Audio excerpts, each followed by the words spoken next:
ಉತ್ತರ ಕನ್ನಡದ ದೇವಮನೆ ಘಟ್ಟದಲ್ಲಿ ಮತ್ತೆ ಭೂಕುಸಿತ ಉಂಟಾಗಿದೆ. ಶಿರಸಿ ಕುಮಟಾ ರಸ್ತೆಯಲ್ಲಿ ನಡೆದಂತ ಅವಘಡ ಇದು. ರಸ್ತೆ ಅಗಲೀಕರಣ ಮಾಡುವಾಗ ತಡೆಗೋಡೆ ನಿರ್ಮಿಸಿದ್ದಕ್ಕೆ ದುರಂತ ಆಗಿದೆ. ನಿರ್ಮಾಣ ಮಾಡಿಲ್ಲ ಅಲ್ಲಿ ತಡೆಗೋಡೆಯನ್ನು. ಇದರಿಂದ ತಡೆಗೋಡೆ ಇಲ್ಲದೆ ಇರೋದ್ರಿಂದ ಗುಡ್ಡ ಕುಸಿತ ಆಗಿದೆ. ದುರಂತ ಸ್ಥಳ ಪರಿಶೀಲನೆ ನಡೆಸಿದ್ದಾರೆ ಸಚಿವ ಕೃಷ್ಣ ಬೈರೇಗೌಡರು. ಉತ್ತರ ಕನ್ನಡದ ದೇವಮನೆ ಘಟ್ಟದಲ್ಲಾಗಿರುವಂಥ ಘಟನೆ ಶಿರಸಿ ಕುಮಟಾ ರಸ್ತೆಯಲ್ಲಿ ನಡೆದಂಥ ಅವಘಡ ಇದು. ರಸ್ತೆ ಅಗಲೀಕರಣ ಮಾಡುವಾಗ ತಡೆಗೋಡೆ ನಿರ್ಮಿಸಿದ್ದಕ್ಕೆ ದುರಂತ ಆಗಿದೆ.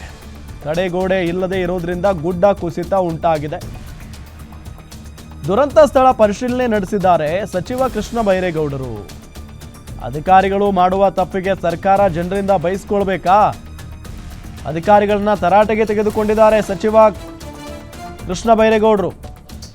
ಉತ್ತರ ಕನ್ನಡದ ದೇವಮನೆ ಘಟ್ಟದಲ್ಲಿ ಮತ್ತೆ ಭೂಕುಸಿತ ಉಂಟಾಗಿದೆ. ಇದರಿಂದ ಜನ ಭಯಭೀತರಾಗಿದ್ದಾರೆ. ಓಡಾಡೋದಕ್ಕೂ ಕೂಡ ಭಯದ ಪರಿಸ್ಥಿತಿ. ರಸ್ತೆ ಅಗಲೀಕರಣ ಮಾಡುವಾಗ ತಡೆಗೋಡೆ ನಿರ್ಮಿಸಿಲ್ಲ ಅಲ್ಲಿ. ತಡೆಗೋಡೆ ಇಲ್ಲದೆ ಇರೋದ್ರಿಂದ ಗುಡ್ಡ ಕುಸಿತ ಉಂಟಾಗಿದೆ. ನೋಡಿ, ಈಗ ಸ್ವತಃ ಕೃಷ್ಣ ಬೈರೇಗೌಡ್ರೆ ಅಲ್ಲಿಗೆ ಹೋಗಿದ್ದಾರೆ. ನೋಡಿ ಅದು ಹೆಂಗಿದೆ ಗುಡ್ಡ. ಅಲ್ಲಿ ಯಾರಾದ್ರೂ ಬಿದ್ದು ಬಿಟ್ರೆ ಮುಗಿದೇ ಹೋಯ್ತು. ಅದೆಲ್ಲ ರಸ್ತೆಗೇನೆ.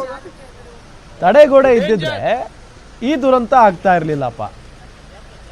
ಸೊ ಏನೋ ದೊಡ್ಡ ದೊಡ್ಡ ವಾಹನಗಳು ಹೋಗ್ತಾ ಇರ್ತವೆ, ಸಣ್ಣ ಪುಟ್ಟ ವಾಹನಗಳು ಓಡಾಡ್ತಾ ಇರ್ತವೆ. ಆ ಸಂದರ್ಭದಲ್ಲಿ ವಾಹನ ಸವಾರನ ಮೇಲೆ ಏನಾದರೂ ಗುಡ್ಡ ಕುಸಿತ ಆಗಿಬಿಟ್ರೆ ಏನು ಮಾಡೋದು ಸ್ವಾಮಿ?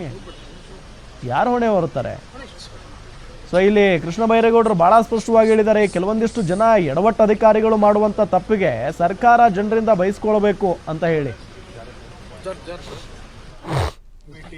Expert committee recommendation, steering committee approval, all this you can tell me, but how do you address to the public? You'll start sir, you'll expedite work and every time you people say the same thing. we have At materials least also there should have been some progress on the work. Yes sir, already we have collected some materials sir. What is that material? That It is in the, it is in the, sorry, this that is the material probably recovered from there only. It is not even material brought not this sir, it is in the shed sir actually. All the materials are received from. What will be the height of the